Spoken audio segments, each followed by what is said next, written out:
Hey, hey, hey. Welcome everybody to the Really Charlie podcast. Today's guest is Jimmy Colbert down below, Michael Semiao. I always get that mixed up. I want to pronounce it two different ways. That's okay. All right. But this is going to be a great podcast. These two gentlemen played a year at Holy Family together.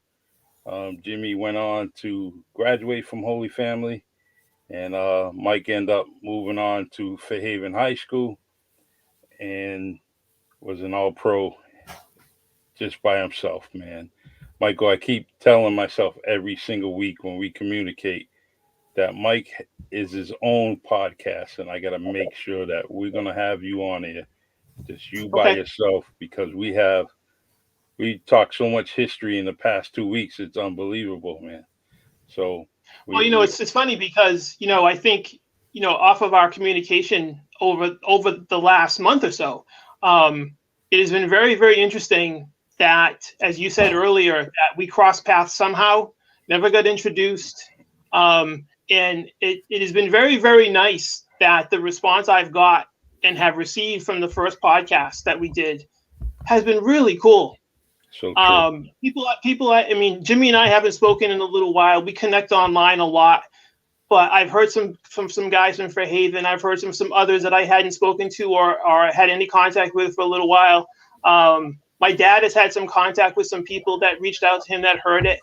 So it's been really cool to kind of go through this. And so if I haven't thanked you officially or online, but thank you very much. This has been quite eye opening for me. And I thank you very much. The history lesson I'm getting from you every day, is very appreciated, and I love it, especially with this podcast. There's a lot of things that I could use. So, Jimmy, my man, the man that was fast on his feet, even with the ball in his hand, man. How you doing? I'm doing well, man. I'm doing really, really good, Charlie. First, I want to say it's a pleasure and an honor to be here with you as well as Michael. Yes, and hey, I'm always every time I see you, put a smile on my face, man. Sharp, just man, always doing his thing, and your family speaks for itself. Well, Bunch of well, well, thank you, Charlie. Thank you. You know that's how I do. yep. Hey, tell me one thing. Yes, If you personally know Jill Scott, we got to get introduced, man. You got to introduce me to Jill Scott, man. She's from your area, so you got to introduce me to Jill Scott. I love me some Jill Scott, Charlie.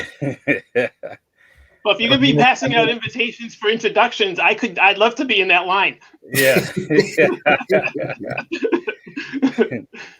uh, so there's a lot of history in your school that you both went to, and for a very small school, the history is tremendous, and you both are part of that history.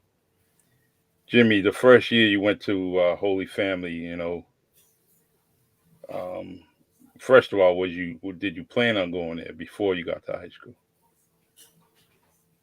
Yes, I really didn't have a choice in the matter, Charlie. Okay. Um, I started there at first grade, and Oh, okay. I Perfect. I, I didn't have a decision. And my mother said, "You're going to Holy Family," and that was it. Mm-hmm. And It's I've been there ever since. awesome. Awesome. Um, the now basketball, was that already in that was already in your house, already something you was doing? Charlie, that's a good question. Actually, coming up, Charlie, my thing was baseball. Okay. I really like baseball and anything that had to do with running. Just running. I like to run, and coming up, I think I had moved here. I think when I was 4 years old from Philly, Okay. and I when I moved over to Morgan Street. And I say this all the time. There was a guy who's my mentor, who I love, a brother, family to this day, Mickey Gonzalez. Yes. he taught me like everything, there was to know about athletics, baseball, basketball, football.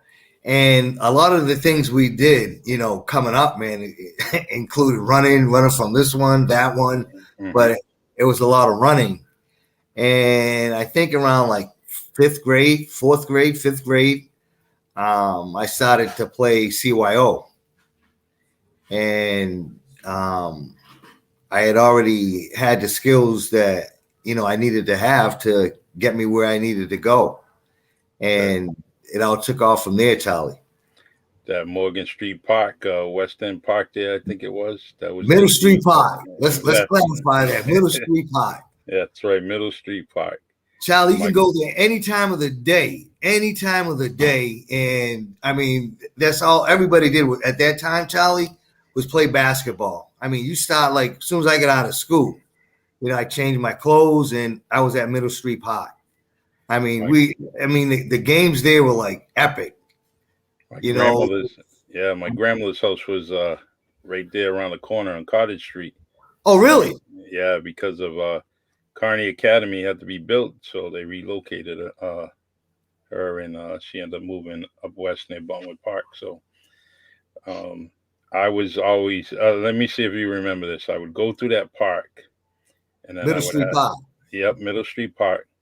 Run through the park, and then I got on the Morgan Street side, and there was a pole at the edge. And me and my brother are so young, so we would swing on that pole to go off the park and onto the sidewalk. And it was just something we did. We got to run, grab the pole, slide over. So, but I lived on Morgan Street. Yes. So I love it. So Mike was there as a freshman, and he played 1 year.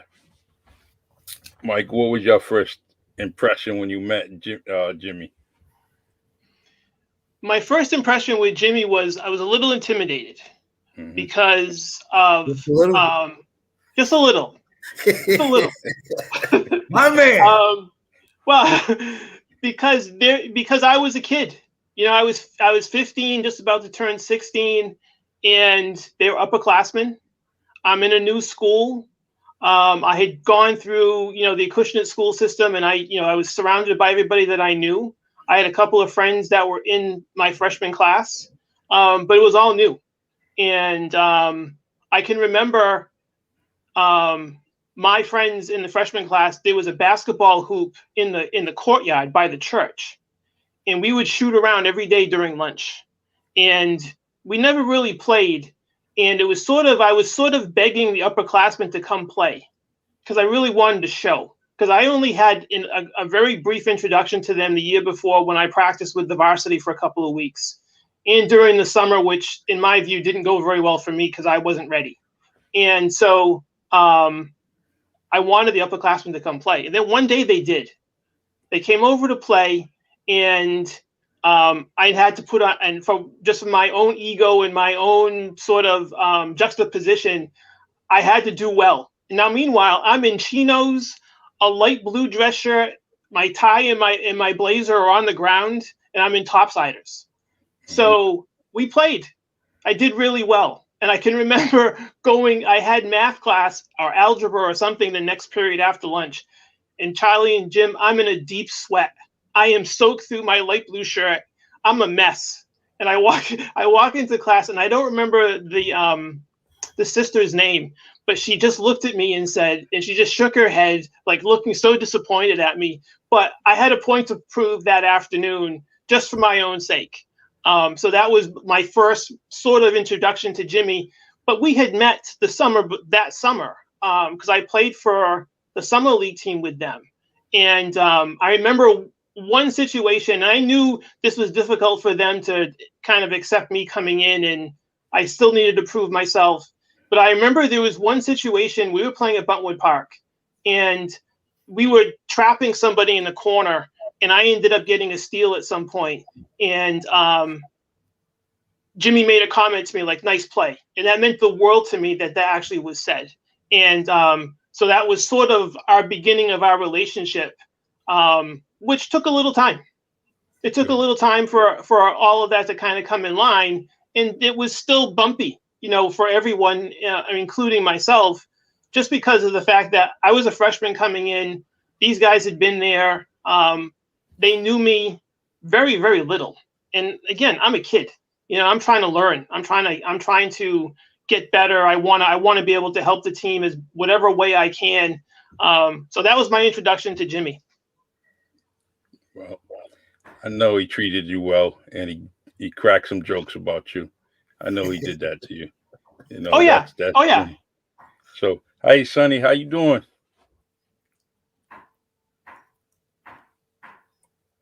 It's that microphone, Sonny. I got the mic. Great. All right, brother. How you guys How you doing, man? All right. I'm a little nervous. I'm in here with these two guys. Alfredo, what's up? Yeah. Jimmy wanted to pick my pocket, and Mike wanted to shoot the lights out. So I'm not too comfortable in this room. I thought I was gonna sneak in here and just be a fly on the wall. No, we definitely like I was telling these guys, I can have a podcast for each and every one of you, including you, Sonny, man. And I'd like to do that eventually, especially some of the things that you have done, along with basketball, along with your career and your continued your second career. I'd like to get you on another podcast just by yourself. So, but Sonny, share us a story about Jimmy. We need to know some true stories. Like Mike said about Jimmy. We want you to go reach way back in the archives and tell us a story about Jimmy Colbert. Easy, Fred. Easy, brother. Oh, no, this is actually pretty easy. It was our junior year, Holy Family at Stang, and the matchup should have been Jimmy playing the other guy, Kurt Matheson. That should have been a matchup. But I was shooting around during the time, during halftime of the JV game. I was just shooting some shots, and I was hitting everything. I couldn't miss. So the game begins, and the matchup is different. Coach Nobriga was watching me shoot. So he put Jimmy on me instead of putting Jimmy on the point guard. He put him on me. So now we're running through our offense. We run through the play, and Jimmy's waiting for me. Everywhere I went, he was waiting for me. It was frustrating. I couldn't get the ball, nor could I even, when I did, I couldn't even get a shot off. So that first quarter was pretty bad. And Jimmy, I shouldn't even be talking to you now. I'm having PTSD flashbacks from that day. And here's a guy that says, "Hey, I love you, man. You're like a brother to me." Man, what would you have done to me if we were enemies? I love it. Jimmy's a humble guy, but by far one of the best defenders that I've ever played against. And it's just pure heart, pure will, and his quickness, man. He just loved to be that stopper because he couldn't make a shot, right, Mike? Well, it's funny. Well, it's funny because there were times that I thought Jimmy should have stepped up more because I trusted his shot. I mean, I knew there was a certain range he was good at. I mean, he wasn't a deep shooter, but 15 and in, that was pretty much automatic for me. And I wanted him to shoot more because that was going to take some pressure off of me and everybody else. And there were some games, and I'll go back, Jimmy, to our first game we played that season at Taunton. And guys, he couldn't miss. And these were deep. These were 23, 25 feet out at Taunton. And Taunton had a nice court, from my view. With really nice shooting court. And Jimmy went off. And I'm like, okay, this is what I'm going to get this season from the other guard. Fantastic. We're going to score like 80 points a game if that's the case. Between the guys we had inside and Jimmy that night, we ended up losing that game. Unfortunately, that's one of the heartbreaks of that season. But Jimmy played really well. And I thought, there were times where I thought, be a little bit more aggressive and especially straight on, 15 feet foul line extended. Those shots were there in our offense from time to time. And I wanted him to shoot more. It would have taken some pressure off of everybody else. But it's, that was kind of how we weren't designed for that to some extent. And more of the shots came from the wing from me. But a lot of it was, the direction was inside first. We were very much inside out, which was nice because we had two big guys, and that's where it should have gone. But so there was some shots on the perimeter, from the wing on with me and Jimmy, sort of around the key. We should have gone there more because I think that would have opened some things up, and we would have probably been able to score a little bit easier inside once that kind of that the defense sort of opened up. Nice. Great point. Michael Kahn. I think Jimmy was so good at defense, he even shut himself down. Well, there is there is something to that, right? If you're chasing around Sonny all day, there is something something's going to have to give at some point, right? And so if that's some stamina and you can't really focus on offense, and you're concentrating on defense, and you're the distributor, I can see that. I can absolutely see that because Jimmy and I talked the other night. Taking pressure off of me, not having to cover the best guard, and not have to handle it. I couldn't take that on that season. There's just no way. I wasn't prepared. And having him was a great backup for me, and I'm hoping I'm a good backup for him, that we supported each other throughout the whole season. You were, Mike. You were a very good backup. And it's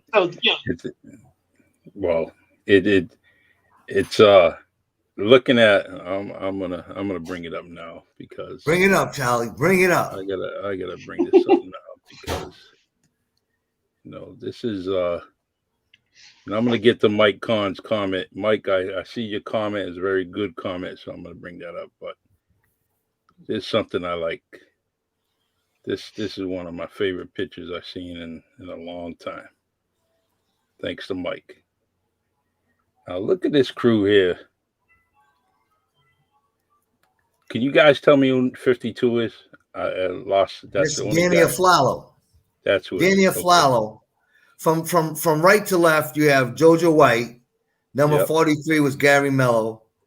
Number 52, that was Danny Aflalo. His son Aaron was drafted by Detroit Pistons, number 1 draft pick out of UCLA. Number 51 was Robert Rivet. And number 21, man, that looks like Pete Mavericks. Let me see. Oh, that's Semiao. Look, he's ready, man. Look at that. Mike stayed ready.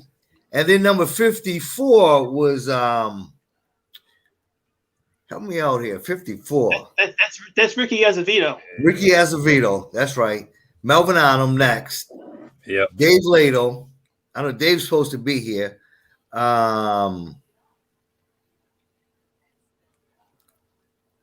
He was out forward, and the other guy in the corner. I don't know. Is that CP3? That's nice. Hey, let me go back to this comment here. It's pretty nice. Michael Kahn said, Jimmy Colbert, best defensive player in my era. Humble but devastating on the court. Great team player, multi-talented. I never liked playing against him, but hold on one second here. But a true player, better person. So happy you have Jimmy on the show. Best personality ever. And my guy for life. No joke, for real. He can tell you why. And I can't read that last part here. So you know how it is, Sonny and Jimmy and Mike. When you get these glasses, you got to kind of focus 2 or 3 times before you see the word, Thank you, Michael Kahn, man. I appreciate you. Miss you. Hope all's well. Yeah, I hope all's well, Mike. He's doing his thing with his podcast, too. Now. Hey, Charlie, that was a dynamic duo at Stang. Oh, yeah. Fred and Michael Kahn. Wow. And when you heard about Stang, it wasn't Stang. It was Fred. Yeah, It's Fred. And Stang, no, as well as Michael Kahn. the truth about that is Mike and I really didn't have much of an opportunity to work together. We didn't play in a system like yours. Like Mike was a shooter, so Mike got to shoot. You handle the ball, you play defense, so you got to play to your strength. We didn't have that opportunity. Yeah, it's so, I wanted to say hello, guys. I gotta step away. Okay, all right, brother. Fred, you're always doing that. You're always doing that, Fred. You're supposed to come to Holy Family, and you stepped away. You're doing it again. All right, see you. Okay, see you. And playing with against Mike, I need to share this. You couldn't give Mike any breathing room. Even as a younger ball player, a couple of years younger than us, we knew if he had that breathing space, he was lighting you up. Mm-hmm. So I tried to emulate Jimmy while playing Mike, but I wasn't as good as a defender as Jimmy was. So Mike did quite well. He got to score some hoops on me, or against us anyhow. Yeah, against you, not against you, against your team. Hey Fred, you remember Mike's form? Mike said me he had the NBA form, like, you know, you couldn't emulate it. You know, it was just picture perfect. Smooth. It was smooth. Guys, pleasure to see you both. And Charlie, always a pleasure to see you. All right, Sonny, take care, man. Take care. Yeah. See, look at Jimmy. You still there? I'm still here. Look at that kid right there, man. Do you see it? Oh, I see it. I see him. He's ready, man. He got Chuck Taylors on. Actually, Charlie, I remember that end of the court right there. Yeah. Yep. I absolutely remember that. I played so much in that. In that, we should call it the Holy Family Garden. Mm-hmm. It's till this day, that's still one of my favorite gyms everywhere that I lived. It's I wish it was more utilized more than what it is. I always said if I hit the Powerball, guess what? We're gonna have to decide where the first Charlie Perry Center is gonna be, and we're gonna actually, have basketball all year round around there, which we should.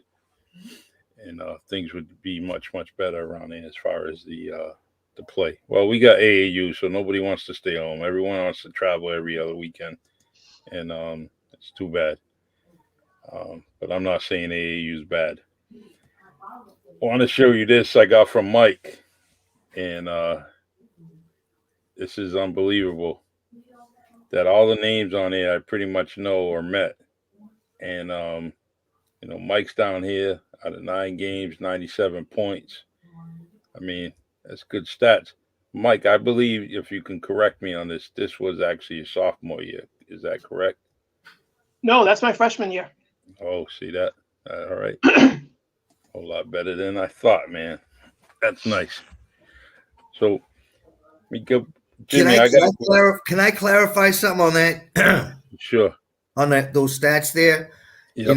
Durfee at that time, Durfee was a powerhouse. New Bedford High spoke for itself. New Bedford High had so much talent. I think at that time, there were 2,000 students in the school, and probably. We were a Division II team, and we had gotten a plethora, a lot of talent that year, and we went from Division II to Division I. And to top it off, we only had, out of 300 students, we only had 77 males in the school. And out of that 77, now I'm just surmising here, about 30 of them played basketball. Mm-hmm. So I think, just to be, I'm not making no excuses by no means, but that stat there, I mean, we could have been a lot better. Oh, yeah. I thought we were going to do a lot better. Well, we had you and I talked, Jimmy, the other night. There were some opportunities there. And unfortunately, I was going over this the other day, that if you looked at our schedule, our schedule was heavily weighted for home games the first half of the season, which was really weird that it happened that way, because we had a pretty good run coming out of the Christmas tournament, where we came in third. I think we win like 4 or 5 in a row coming out of that. And so that was a nice run for us. But then we had to go play those teams away. And because we were a very young team, between myself, David, Dan, and Jimmy, we were a young team as far as experience in playing varsity basketball. So it was very tough for us to go away. If we beat some of those teams at home, we beat them pretty bad. We did. Yeah, because coming out of the Christmas tournament, we were running uptick, and we beat Sonny's team. We beat Stang at the Kennedy Center.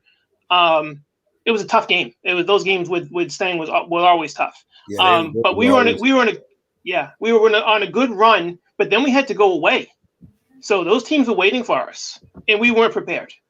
We just weren't prepared as just people, just because it was a little intimidating walking into a gym and they're waiting for us. And not having that experience to really kind of rely on and how you'd respond. And Jimmy and I were talking the other night, Charlie, that a couple of wins here and there, we may have snuck into the state tournament, and then we would have dropped down to Division II where we belonged. Mm-hmm. And I thought that's a good point. Yeah, and I thought with that experience that we could have pulled together and dropped down to division and played in the tournament. We could have done some damage there, I think, because we would have had 20-something games under our belt, get into the tournament. That would have been a big thing. And I would have loved to see what we could have done.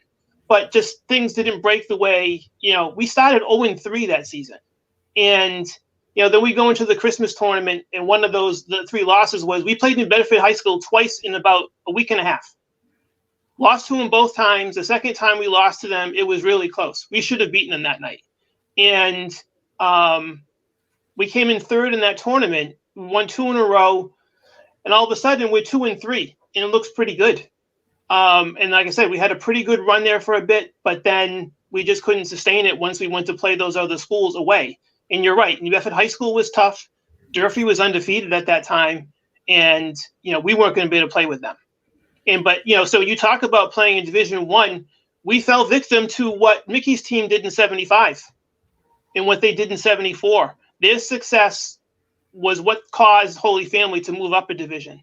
That's how it was looked at the time, right? So it was a combination of what your record was, and I don't think the male population played into that.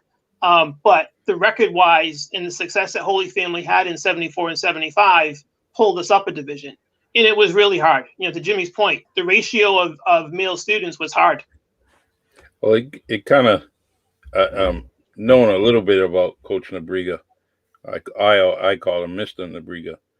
I think, if he had any part of the scheduling before the season, he just said, you know what, I got to show some people across the way that I can coach, and I have a good team, especially looking at the 30 guys that were within the building, or 77 guys that were within the building. He said, you know what, I can play anybody. Let's go. Let's bring it, and so, I mean, he had that type of that A quality, mannerism to him. So he liked the challenges, and I think that when you guys were in that school walking around, it just made him feel a whole lot bigger and better, So guess what? Let's go to Middle Street Park and go play them guys too, So yeah. I love it. The Jimmy, after Holy Family, what did you do after that? Well, I think I like everybody left in '78. I graduated in 1979, and I had the opportunity to go to Bridgewater State, Framingham, Dean Junior College. I got a call from Dean. They were a 2-year school at the time. Mm-hmm. True story, Charlie. True story. And I'd say around 7 o'clock one night, I was having mashed potatoes, peas, and scrambled hamburger. I got a call from Dean Junior College. You would have thought I was going to Duke, man. I was like back up. Knew I wasn't going there though. Knew I wasn't going there. And I ended up in I applied to the school that I wanted to go to most was CW Post in Long Island, New York, and got in, didn't have the money. Then my second choice was Philadelphia College of Textile and Science. Got in, didn't have the money. And then the last college was Leahy College in Pennsylvania. I never heard back from them. And I was panicking, Charlie. You know, I knew that I had to go somewhere. And I sent things to Cheney State, which was in Philadelphia. And that's where I ended up going. Cheney State was is the oldest HBCU college in America today. Wow. HBCU meaning historically Black college university. And when I got on that campus, I don't know if any of you guys know Ricky Reese, but Ricky is like, yes, I do. My closest thing to, well, he's my brother. Former guest here. He was on there for a good Is that hour. right? Yes, he was. I missed it. I'll send When it I to got you. on that campus, man, I've never seen so many Black people in one area in my life. It was like culture shock after coming out of Holy Family. Yep. And what calmed me down and took away the anxiety was I could ball. So, you know, John Cheney was my coach. I'm not even flabbergasted. Some of you don't even belong here. And what was crazy, we didn't touch a ball for like 4 weeks. They had these hills that we ran like 6 in the morning. And 6 in the morning, man, it was like 80, 85 degrees. And I prided myself on stamina, running, and oh man, this guy beat the hell out of us. You know, but yeah, that's where I ended up. I ended up at Cheney State, which is now Cheney University. Wow. And they ended up being I graduated in 83 with a degree in marketing and a degree in fashion merchandise management. And Cheney ended up being the I got to be honest here. You know, I want to, you know, fudge a little bit, but I can't. Yeah. Cheney is the 1983 Division II champs. Nice. I wasn't a part of the team. Wow. Hey. So Jimmy and I almost crossed paths with each other because when I was at Bryant, we had a Christmas tournament in the old Providence Civic Center, and we had Cheney State as one of the teams that came in. Nice. So this was 81, 82, so we just missed each other. Wow. Just missed each other. And Cheney State, yes, was ranked. They were top 5, top 2 in the country. So it was a big deal, one, to get them to come play in our tournament, which was, you know, a relatively new, small tournament. It was a big deal for us to play in the Civic Center. It was a big deal for me because I had never played there before. So Jimmy and I almost crossed paths there. Almost. That's nice. I didn't know that history. That's nice to know. I was coming home, man. thought I was going to NBA, man. I thought I was doing it all. Didn't work out that way, though. Hey, sometimes things like that to the next level has a large part of luck, you know. And there's a lot of people that should have went to the NBA, didn't go. There's a lot of people that should have went to the ABA, didn't go. But you know what? That doesn't mean that they wasn't top notch and that they couldn't play with at that level, you know. And I love basketball stories, and you guys have brought a lot to me. And Jimmy, if you can work on this with me and help me out, the guy above you, Mike, needs to write a book. He needs to write a basketball book. So every time you see him, make sure you encourage him, write that book, you know, because he needs to write a book.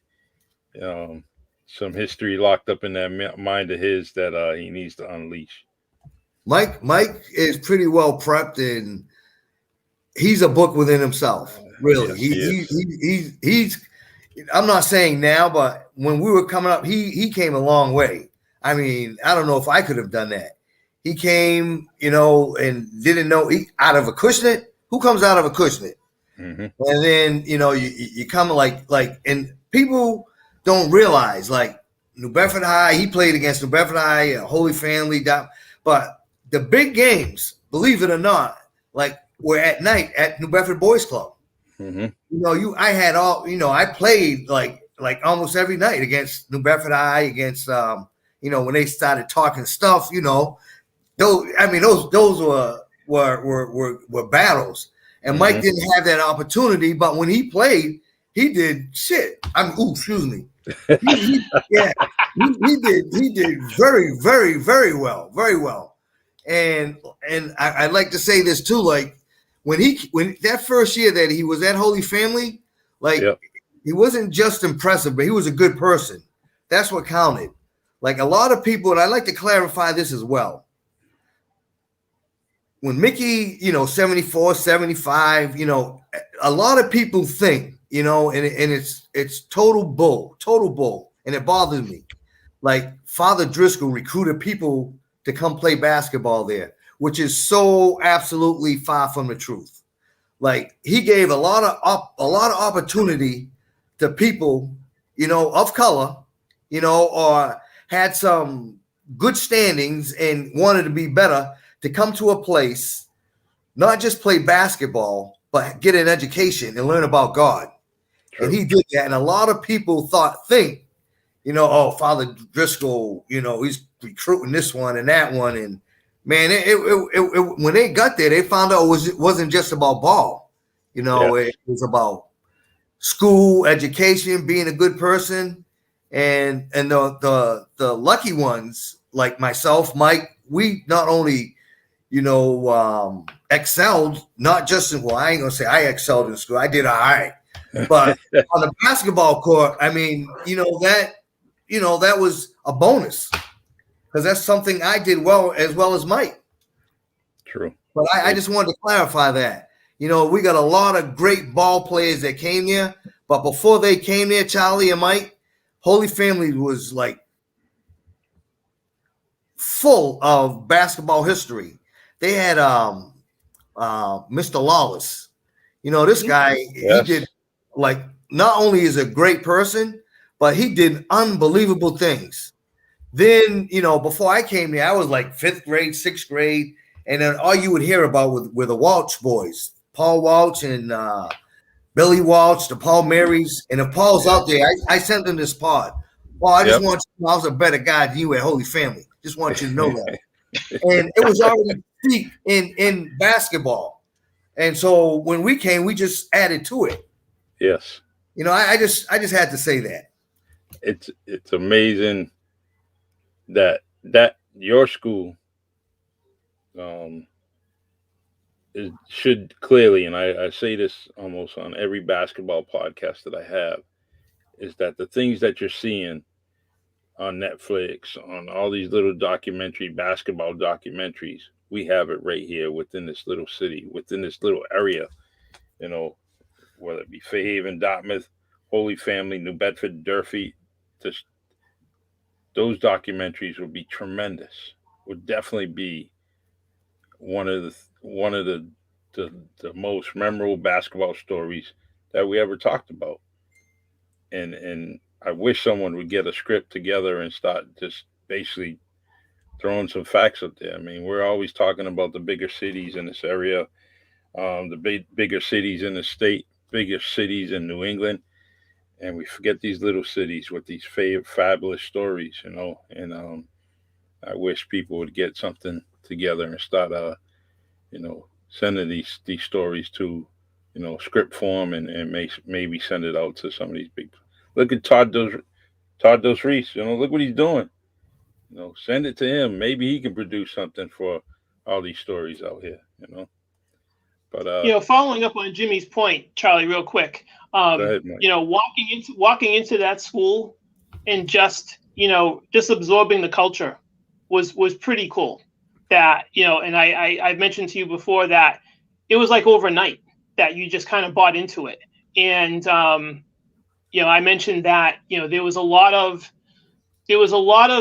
people were relying on one another through that school and taking care of each other. for whatever reason. If it was in study, if you needed some tutoring, if you needed some assistance, whatever it was readily available. So there was a small school. The culture was very much about the school and about its history, and you got absorbed into it pretty quick.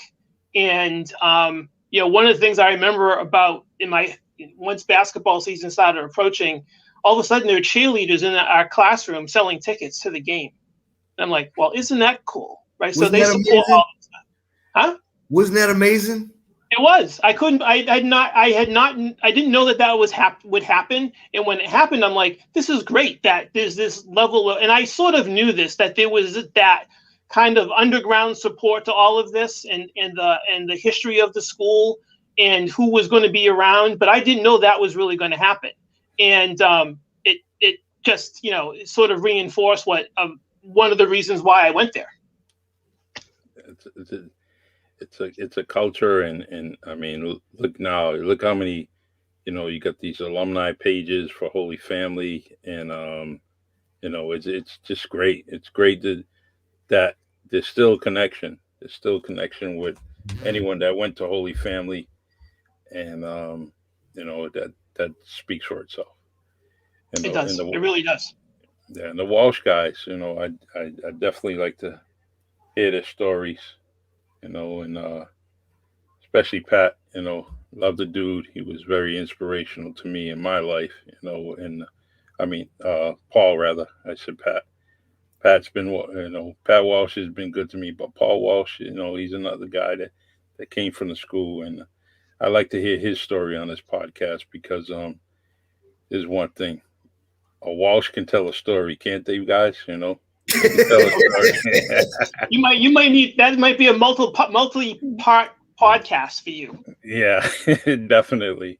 I'm actually trying. I love me some Paul Walsh. I mean, yeah. even for I wasn't even in high school, and that's all you heard about. Paul Walsh was synonymous with Holy Family basketball. Mm-hmm. Not just being a great student. Paul, I just heard that. I don't know how true that is, but I know you're a good ball player. And somebody just texted me, and they asked me about Old Rochester. Mm-hmm. Mm-hmm. And I remember playing. They had one guy. I remember playing them, I think, twice. Mike, do you remember playing them, Mike? Yeah, we played them in the third round game in the Christmas tournament at the high school. And that team had Wayne Coswell, Jimmy Lanigan. That's the guy. Yeah. That was the guy right there. Well, yeah. So I have some pretty good history with Jimmy, but the kid that I knew the best was Jeff Pina. I don't. Yeah. Yeah, Jeff was really a good basketball player. Could really play, and he was that game. He was their best player on that team. But yeah, the Lanigans through. I met Jimmy. Through the buddies. That was my first introduction to him. And then when I go to Fairhaven, his dad is the football coach. But Jimmy and I played a lot on the buddies teams and had some, we went through some real battles with those teams up in Boston, which is an entirely different story. But yeah, Jimmy and I have some really good history. And we got along like right from the first time we ever met. And Jimmy was a really good athlete, good football player, good basketball player, good in track. Did we win? Did we win? We did. Yep. Yes. 20 we win. Did we 20-piece them? No. No. It was a close game. If I remember correctly, it was a close game. Oh, okay. We ended up coming in third in that tournament, which was for us, as I mentioned earlier, was a good achievement for us. And so, Charlie, you mentioned in our past conversations about local rivalries and the way schedules are now and the way divisions are now. The one thing that I missed after that my season with Holy Family, that Christmas tournament went away, and I can remember I was telling my wife the other night, I can remember going to SMU because that's where the tournament used to be held, and I was all excited watching those teams play. I'm like, great, I'm going to come to a college, I'm going to play at a high school, we're going to play here. Then the year that I'm available to play in the Christmas tournament, they played at the high school. I'm like, I was so disappointed. But I missed I really liked that because you got exposed to other teams. that we didn't play that were not on our schedule at the time. But I also looked at it as kind of a showcase for my team, right? This was, come see us. We're pretty good. And and that was, so you got to see other teams. I wanted other teams to see us that were going to be rivals or peers of us. And so I thought it was a pretty cool environment that unfortunately went away. So true. It's I like to bring that back, but that's up to the local ads and to do that. And actually, that was one of the questions I wanted to mention. We were just talking about how you guys dropped down. You were at Division I level, and then you dropped down to Division II later on. But a lot of that's got to do with the athletic directors, and for some reason there's not a lot of them that are clicking to kind of bring back those rivals, and I wish they would. I wish they would. I had hoped when I was at Fairhaven that, and I lobbied for this a little bit when I was at Fairhaven, going into my senior year, that we could have played Holy Family once. That would have been nice to kind of come back. Yeah. Yeah. I would have really liked that. That would have been a nice way to kind of wrap up my time in high school playing basketball. The schedule, as you said, Charlie, those schedules are set, a couple years in advance, and we couldn't pull it off. But that would have been nice. Yeah. And especially if it could have been, especially if it could have been at the Kennedy Center. That would have just. I never had the opportunity. I'm not sure I could have played that night if that actually occurred. But it would have been really nice. Jimmy, what's your fondest memory, in your basketball life, that you could share with us, Like, can you be a little? Let's say maybe just your favorite game. Let's go with that. What was your favorite game coming out of Holy Family or playing at Holy Family? Well, actually, there's a couple of them. All right. The one game that I'll never ever forget was we had, prior to the game, we had scrimmage Bishop Conley, and we scrimmaged them, and I don't know if we beat them by 30, 40, but there was so much chatter, talk. They were just the absolute worst team, in terms of sportsmanship. Mm-hmm. And we played them, and I think I had just went up to. I played my first game with varsity. I played with Mike. You remember Joey Gaudreau? Yes, I do. Yes. Yeah, we played Bishop Conley. And I didn't know if I was going to share this story, but this sticks with me. We played Bishop Conley at Bishop Conley, and it was myself, David, Danny Aflalo, and the rest of the team. And we to me, they sucked, plain and simple. And when we came out of the locker room to run on the court, that was my thing. Run up, slap the backboard. I wasn't dunking at the time. Slap the backboard, lay it up, and they were calling us the N-word, and I knew we were gonna kick their ass. Excuse me, but this gets me excited. Yeah. And when we came, they were so. I mean, I think we beat them by 30. They sucked. But the thing was, during that whole game, even the players, man, were saying things that that they shouldn't have been saying. You know what I'm talking about? Yeah. And I went up there, their center, Joe. That's when I got really close with Joey Gaudreau, Mike Verino. They stuck up for me. Not that they had to, the things that they were saying. And their center went up, and I tore it up. And he came around and had something to say, and they called a foul on me, which clearly was no foul. This was 30 years ago. But Jack Nabriga got up off the bench, and this is exactly what he said. He says, I forgot what the ref's name was, but he says, if you're mad at me, take it out on me and not on my players. And he teched Jack up. Jack went crazy. So then I started chattering with that dude, and then man, it just went haywire. So when it was all over, Danny went to punch somebody.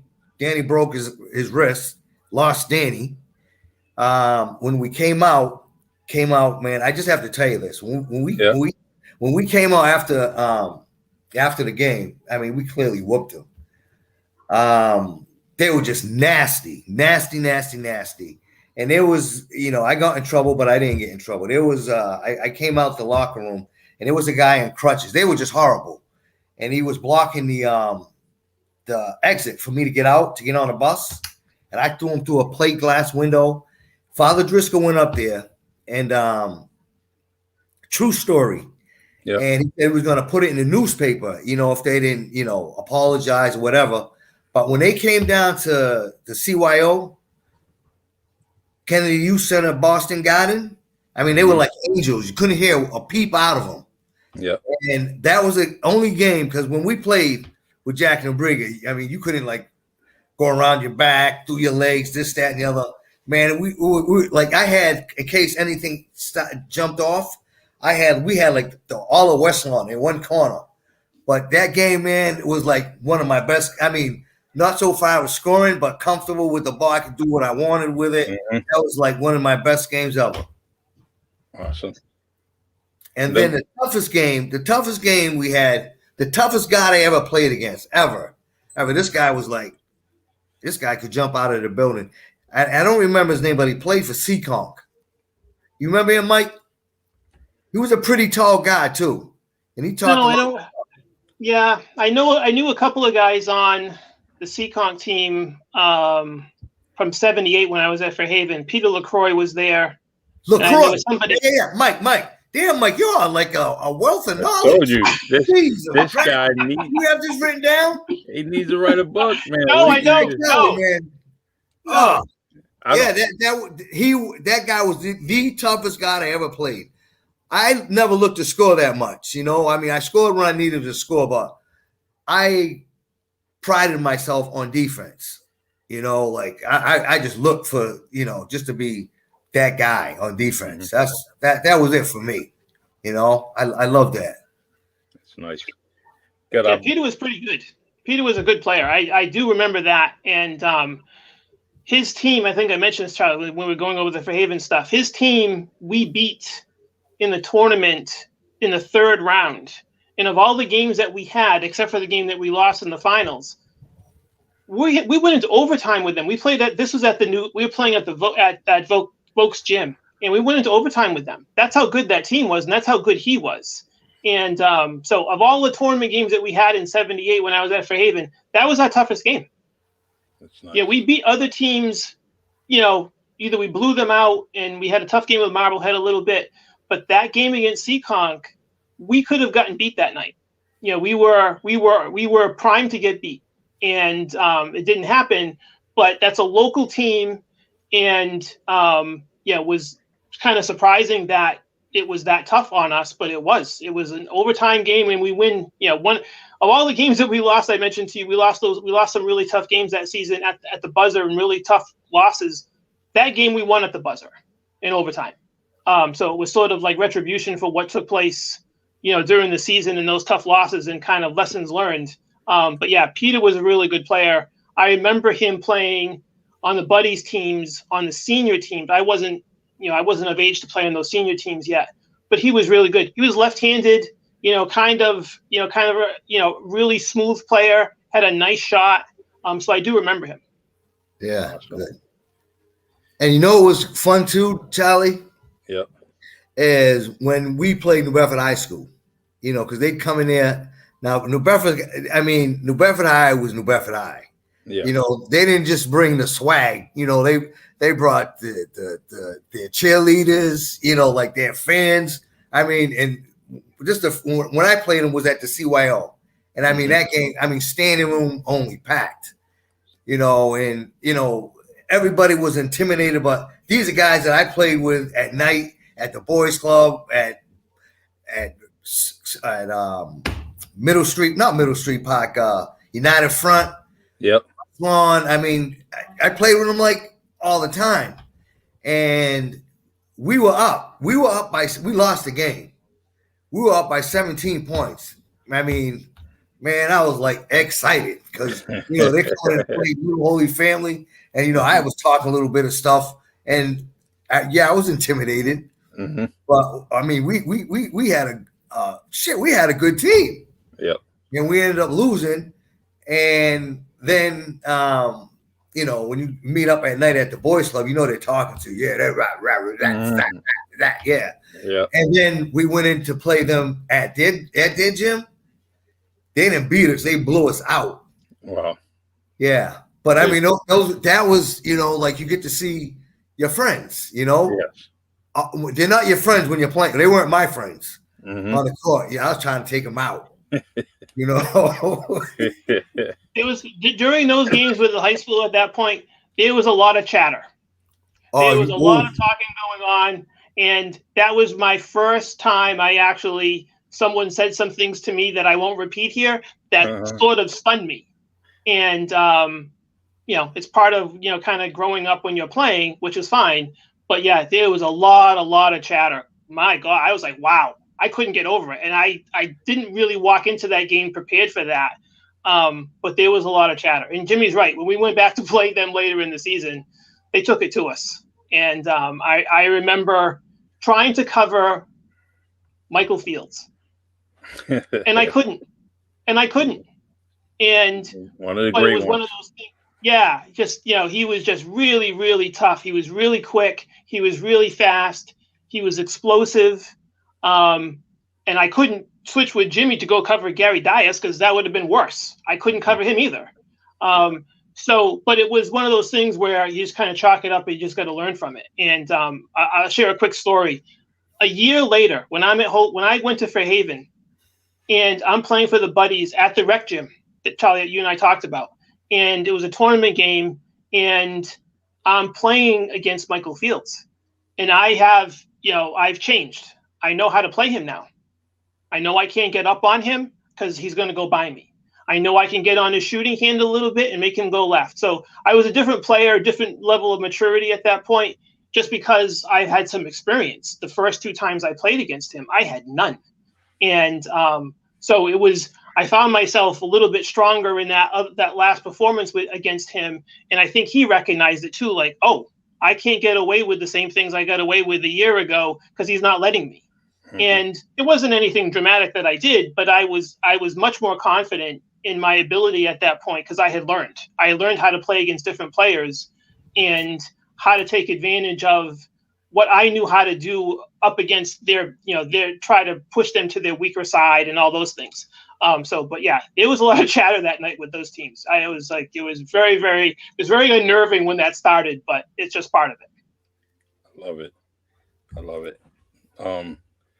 Mikey Fields is one of the greats in the city, in the area. Great story. Derek Consaccio was talking about him just a couple of podcasts ago. I think it was just Facebook chatter, and he was talking about Mikey Fields. Jimmy, talk about the games at Monty's Park later on in your life. After you're about 26 years old and you're going against people like your brother-in-law, Collie Martin, and all them guys. Who talked the most junk to you on that court?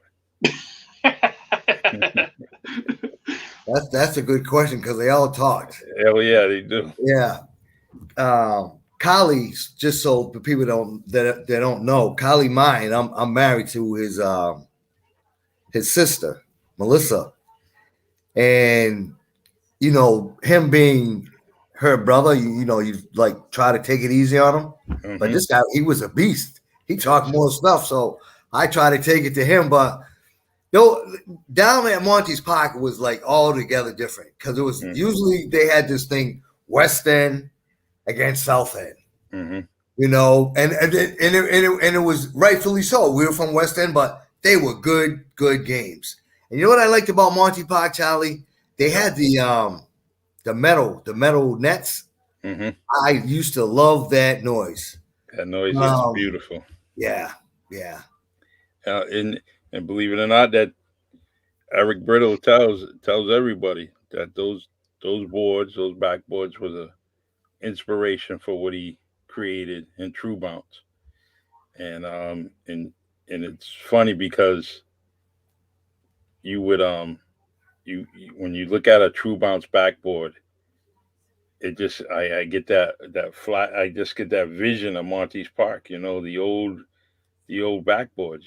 With the holes and everything, and that was very smart of him what he did, and I'm just so proud of True Bounce backboards, especially when you see it all over the place. And so, but Monty's was good. Um, and I just want to we touched on the hour, so I'm gonna have to. I want to close with a story from both of you. And we're gonna kind of talk about Jimmy. It's about highlighting you, Jimmy. Um, and and then eventually I'm gonna get Jimmy on air because we're gonna highlight Mike and his history. And Mike, you and I got to set that up when you and I can do a podcast within the next 4 weeks or so, and we Okay. just talk about Fave and basketball. So all right, let's see. Jimmy, you have any other stories you want to share with? I'll give you. We got a few minutes, about 2 minutes, and in fact, let's let Mike. If you got a 2 minute story, you can share with us about Jimmy, and then we'll close with Jimmy's comments. So, Take your Jimmy and I time, have had Mike. some Take your time, bro. No, I'm, Take I'm your good. time. So Jimmy and I have had some conversations over the last couple of weeks, and which have been really, really nice to have because like I said, we've connected online a couple of times. We share some of the same friendships with Allison and Paul, which has been cool to see him every now and again. When we're visiting. So when I left Holy Family, and I shared this with Jimmy the other day, when I left Holy Family, it was pretty stark how it was interesting when I left that I felt like I may have abandoned some people and some just in general, kind of walking away. And I didn't know how anybody felt. Flash forward to a bunch of years later. My wife is working at Silverstein's, the old Silverstein's clothing store. And I went to pick her up to take her to lunch. And I'm walking around. And who do I run into but Jimmy? And what does he do? He runs over to me and he hugs me. Mm-hmm.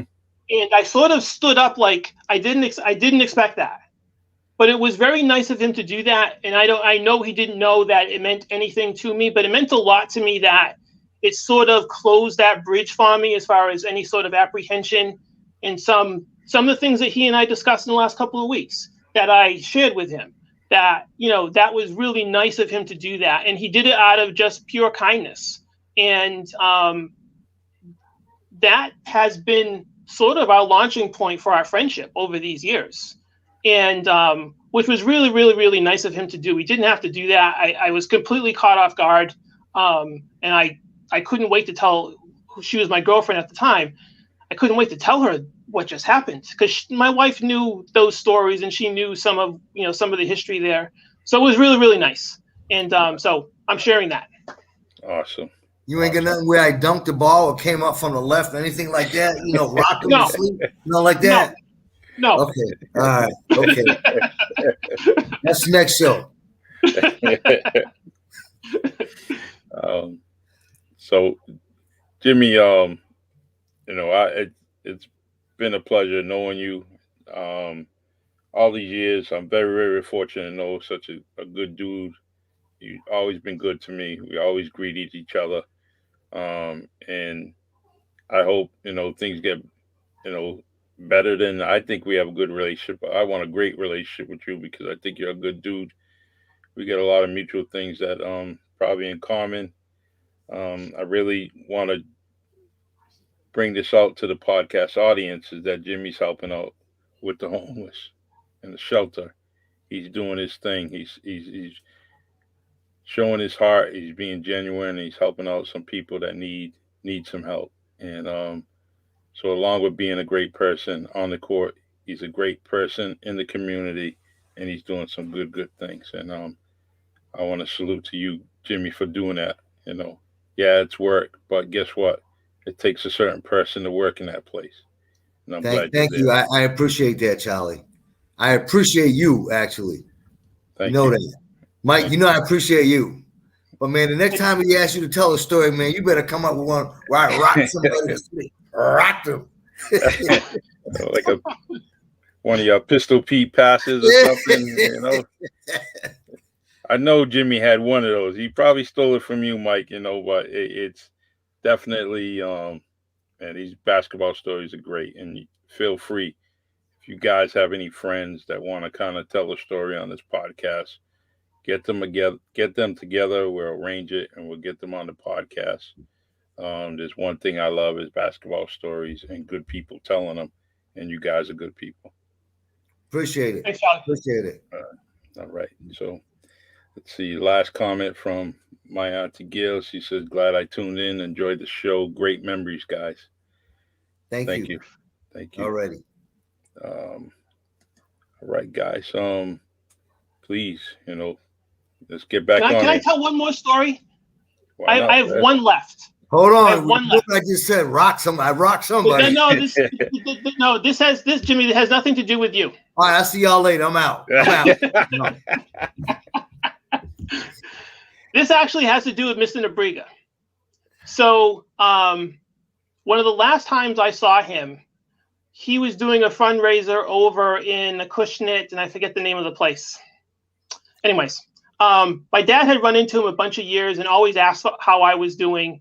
And so my father said, you know, he's having another fundraiser. You should probably come with me. So I do. So I see him, and the first comment he said to me was, "He looks really good." And I was like, well, I'm not sure what you expected, but that's okay. So I let him go do what he was doing, and I went off and I had a very nice conversation with Mike Verino that night. Paul Walsh I met. I spent some time with Eddie Roderick. So it was, and Mr. Brito was there. So I, kind of just running into a bunch of people. So as I was leaving, I sat with Mr. Nabriga for a bit, and he asked what I was doing, how things were going. And I said to him, David! Okay, sorry, Mike. Go ahead, hey, Mike. David.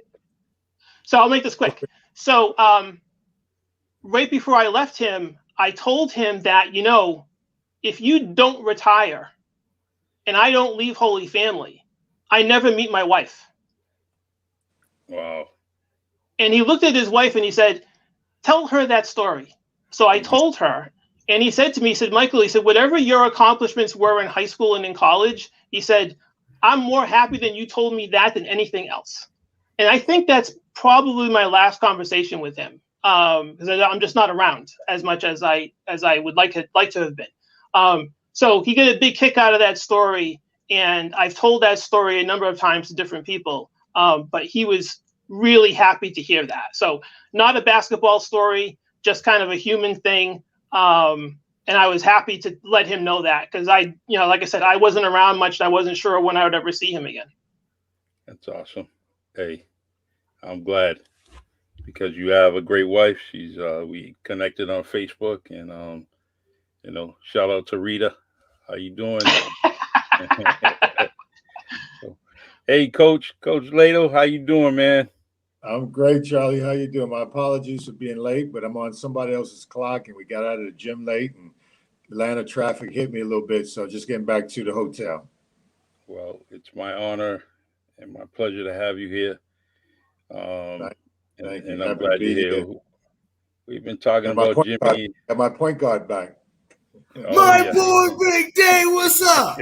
What the hell's going on, man? I'm moving. I'm always moving. Always. Yeah, moving. that you is. That you are. I'm so happy to see you, man. I've been waiting patiently for you to get up here. Yeah, How you doing? Everything good? Everything's really good. It's all a blessing. I'm wonderful. I just moved to Atlanta about 2 weeks ago, so everything's still kind of in boxes and everything's scrambling, but day by day gets a little bit better. But I'm doing great. Sure. So glad to hear it. We're going over Holy Family stories with Mike and myself, and I was telling him, Dave, I said, Mike, man, tell a story. Where I rocked him, where I shook somebody, broke an ankle. You know what I'm saying, Dave? Dave, you got 2 or 3 of those. Yeah. I still, you know what? I know I'm not quite a hoarder, but I got a lot of stuff. So I got some stories, some clippings, and some pictures from a broken ankle or two. Especially where a game or two. Hey, Coach Lato, I heard at some point you broke Kenny Fiola's nose with your sharp elbow at one game, and that was Well, one story. it probably wasn't intentional because at that time I was probably on my way to trying to be a tough guy, but I wasn't quite a tough guy. So it wasn't really intentional, I'm sure. But if it happened, No, I nothing but apologize. good, buddy. Hey, yeah, it's part of basketball, right? It's just Sure, part of the game. I've definitely. got my fair share of elbows to the nose and head and knockouts, and probably got a little CTE for it too, as well. Hmm. So in practice, how much fun did you have blocking Jimmy's shot? Well, we pretty much Don't be lying, Dave. Don't be lying. we Go. were on the same five, and so I didn't get him that much. But when it was, I don't. He tried to go high off the glass to try to alleviate, but I probably I wasn't. I was just growing as a player, so I wasn't as accomplished. But I think shot blocking was something I tried to do, and rebounding. I wasn't. I was developing as a player and on offense. So. If I can recall, if I don't, I'm gonna lie about it anyway. That I caught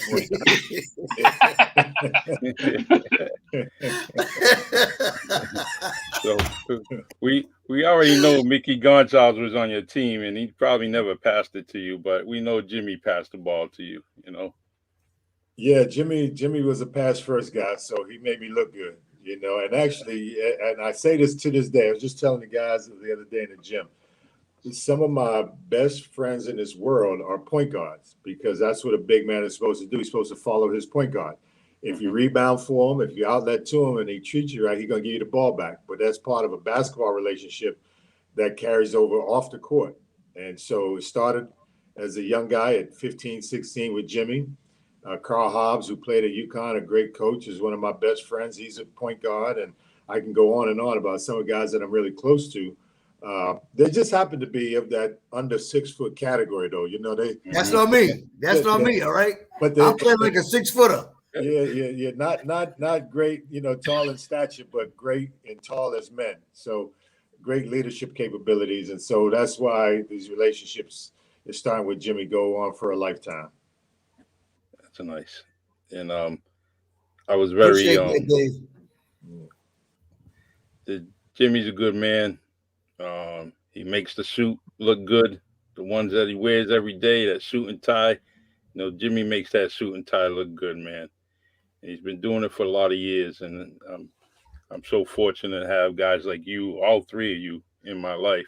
Some way, shape, or form, as inspirations. And it was nice seeing Coach Lato on TV from time to time. Seeing him on the court when I was a young man. My uncle David Grace taking me to the games, and it was nice. You guys kind of played some of the first games that I ever seen. So, and I appreciate that. Michael, how you doing? I'm doing well. Good. And, At some point, I need to share some Kyle Hobbs stories with you. Oh, I got a million of them. Matter of fact, I told a couple of them today on the bus. So yeah, they just can flow. Once you start one, it doesn't stop. Yeah, because Kyle and I go way back. Yeah. To 77, 78, when he and I played on the National Youth Games team out of Boston. Yeah. And when I was at Fairhaven, we played them in the tournament when he was at Jeremiah Burke. Mm-hmm. And we played against each other a ton through the buddies tournaments and all those tournaments I played in through Boston through the late 70s and early 80s. I'll share a quick story before we kind of bust out of here. So when I'm at Fairhaven and we lost in the state finals, we lost to Springfield Commerce, who had Mark Hall. So this is 78, and Mark was really good. So we lose in a tough game, and I'm sitting on the bench waiting for whatever awards to be handed out, and I'm pretty down. And all of a sudden, someone comes over and taps me on the leg. And I look up, it's Carl. And he comes over and he sits beside me on the bench, doesn't say much, just sits there for a little while with me. Then he taps me on the shoulder and he leaves. Then he goes to sit with my parents, which was really nice. And was sort of like in the middle of our relationship as far as, just him reaching out like that was, really comforting for me because I was pretty down of losing a state final. And every time we'd see each other in Boston, in Dorchester, wherever we would play against each other, it was always a nice greeting. It was like my brother, kind of coming back and playing with him and meeting him and seeing him again. And you kind of pick up on a relationship like you just saw him yesterday, which was pretty cool. And my parents were always, they had a good relationship with him. And most of those guys on that team, which were, some high school All-Americans at that time. So Gene Newborn was on that team. Timmy O'Shea was on that team. John Seeley was on that team. Gary Burke, who ended up just, having some real problems in his life later on, was on that team also. Bubba Raymond was on that team. Wow. So we were pretty stacked for freshmen and sophomores at that time. But it was always nice bumping into those guys when I would play against them at different tournaments because, we spent a lot of time that summer working out with each other and then going down to Connecticut to play for a week. So it was pretty cool just being part of that and just having those relationships with those guys. That's awesome. Great. Those names are iconic in my life. Yeah, that's great. Yeah. Dave, you got a interesting story about Jimmy you want to share with us? Take your time, Dave. Take your time, bro. Which way to go?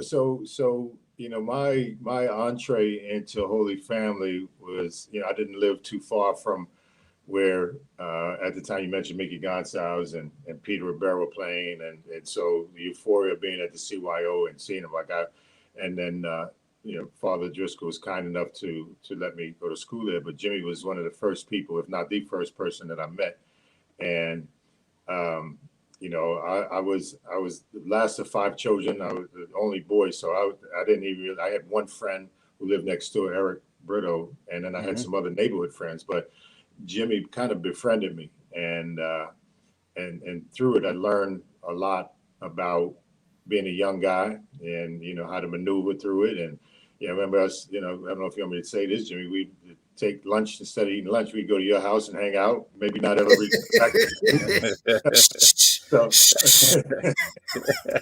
those are good, but just understanding, same generation, same age, just about, but having a brother figure, a big brother that I could follow around, and not just as a basketball player, but as a young guy. And we had Father Driscoll as our mentor to make sure we went left and right the right way.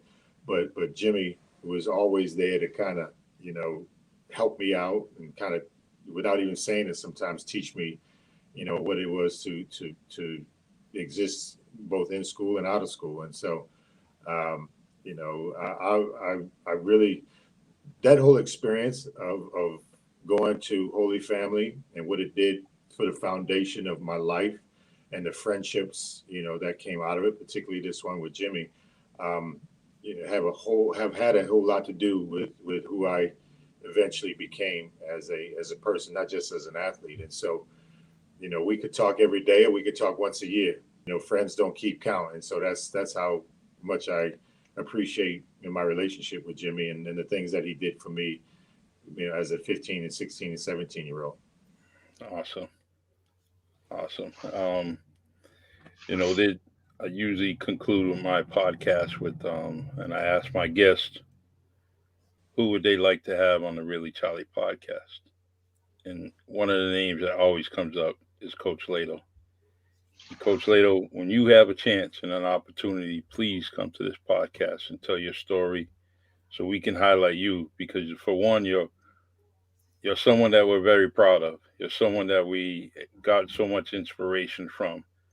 And it's not 10 kids, it's not 20 kids, it's hundreds. It could be thousands of kids now across this country that are playing the game because of you, whether it was on the court or on the sideline.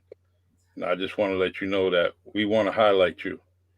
And it may not be the Really Charlie podcast, but some podcasts locally where we can all kind of just throw a bunch of things at you, different comments, and just say, hey, thank you very much. Well, And those words mean the world to me, and I'm a byproduct of my environment, and I say that in the most humble of terms. And mhm, I've had quite a journey. Fortunate, and I give praise to God, and I give praise to those who are around me who helped me when sometimes I couldn't help myself. And so, in my lifetime, and especially now as I gotten a little older, and I've transitioned out of college basketball into what I'm doing now with Overtime Elite, it's only about sharing and giving. I've mhm. had a lot of years and a lot of experiences, and I can't take them with me. So sharing them and telling stories about not just about me, but the things that I've been through and things that I've seen and people that I've met, and the power that comes from self belief and the power that comes from connectivity with others is immense. And Jimmy knew me, when I had two pair of pants, and so to be able to do what I've been blessed to do is just a result of people, starting with Father Driscoll and people like that throughout my life. I've been blessed that God has put people in my life only to lift me up, to enhance me. And so, those things that have come my way are only a byproduct of what people around me have helped do for me. And so, anytime, Charlie, I'm available. I'm a whole lot less busy than I Mhm. ever was. I don't do a lot of heavy lifting anymore, but I'm still coaching. So that's the beautiful thing. So, as long as it fits into a little bit of a daily schedule, I'll be happy to do it at any point and any time. Sure. I appreciate it. Thank you. Thank So, Jimmy, who do you want on this Really Charlie podcast? Can I call your wife, Jimmy? you. She's listening. I'm gonna put her on here. I'm gonna get part two of the Jimmy Colbert story. We're gonna Hey, get I'm some. gonna say this, Charlie, as a husband, Yeah. he's hit like, you know, half court shot after half court shot to be with Missy. Like, he's outpunted his coverage by a long stretch there. You hear that, Mister?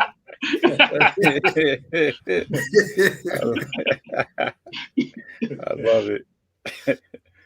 Um, Mike, you have a guest you would like to put on this podcast? Um, again, I'm drawing a blank when you put the pressure on me. I'm better when I can think about it, and I'll send you some names at some point. I think I Sure. sent you a couple of names already, but I'll You find did. some more. But under pressure at this point, I'm not thinking anyone right now, but I'll get you some names.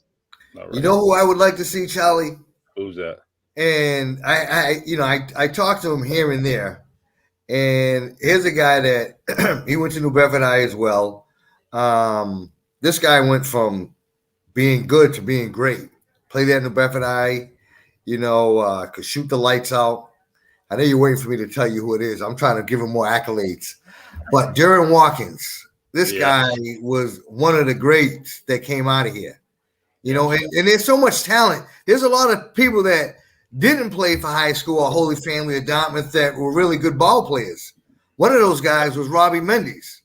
Mm-hmm. I never understood why he didn't play. That's a guy that, I know this sounds cliche-ish, but he never saw a shot he didn't like. But yeah, Darren Watkins, I think, would be, someone great to speak with. He went from Alabama. I think he's now down in Atlanta. Texas. He's in Texas, I believe. Oh wait, yeah, he's in Atlanta. He And is in Georgia. Yeah. I Correct. spoke to Danny Aflalo, and he was supposed to be on today. I don't know quite. I'll speak to him later, but I was hoping to see him today. Yep. But I'm I'll glad I make get to sure I see you, reach Mike. out. Dave, I'm gonna call you later. Yeah, please do that. I'm around, and it came in from Carmen. That said, what about female players? And Yeah. and part of my success as a basketball player is because my two older sisters, both Diane and Susan, were basketball players, and Diane was the first scholarship athlete to play at Providence College, and my sister Susan played professionally in France, and still as competitive as they were as teenagers. And so, Mhm. that part of it should be highlighted as well. There's some tremendous, especially at Redford High School, some tremendous basketball players that have come through there over the years, especially during the era of the 70s. Betty Great Good, point. Excellent point. Yeah. Yeah, and Carmen, I did reach out to several of them. It's just timing, you know.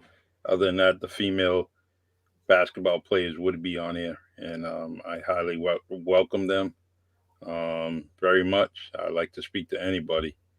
You know, my podcast is open to male and female ball players, and there's tremendous ball players out here. Kathy Jimmy, Johnson, I don't know. aka Holtman. What I know. about Dave Houtman? Have you ever spoke with Dave Houtman? He Dave, hasn't been on here? I reached out. So, I mean, we got a lot of days, and I definitely Okay. want to. I definitely want to reach out to all of them. It's not that I didn't, you know, I did, and it's just timing. It's just timing, and Yeah. so, but eventually they will be on here, and it's like that. You can't get everybody, but I do want everybody. You know, I do want everybody on this podcast. So, well, gentlemen, I really appreciate this. This podcast will definitely be on Facebook, Anchor, Spotify, YouTube, on my channel. I will definitely download it shortly after we get off the air. And I just want to thank you. And please, please come back again. Really. Now, can I ask you a question Sure. before you? Is there any way that I can, you're gonna have it recorded? I want to get this before it goes viral. Let's see. I would. Hey, I already got it tuned up. I'm selling it on eBay, man. And you ain't getting none of the money.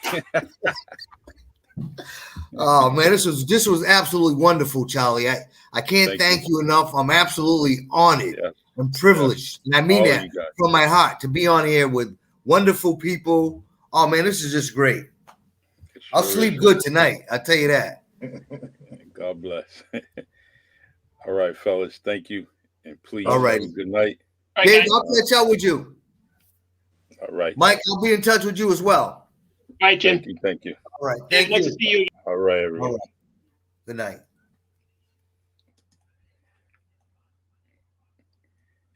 All right, everyone. Thank you for tuning in to this podcast where we highlighted two of my friends, Jimmy Colbert and Mike Semiao. I really enjoy talking to those guys about basketball. And I'm just trying to give people their flowers while they are standing. You know, it's very important that we do that. And I'm going to continue to do it on the Really Charlie podcast. And I appreciate the comments. I really do. Comment, thank you for that suggestion. And I'm definitely going to follow through and get some of the female athletes on here. I've been trying, and they have a basketball story too, just as great as the other guys. So thank you, everyone. And I'll be back on the airwaves on August 8th with a couple of local hip hop artists, and name is Reality. And I'll be on August 8th at 7 p.m. As always, thank you for tuning in and listening and viewing the Really Charlie podcast. God bless, be blessed, and be well. Thank you very much.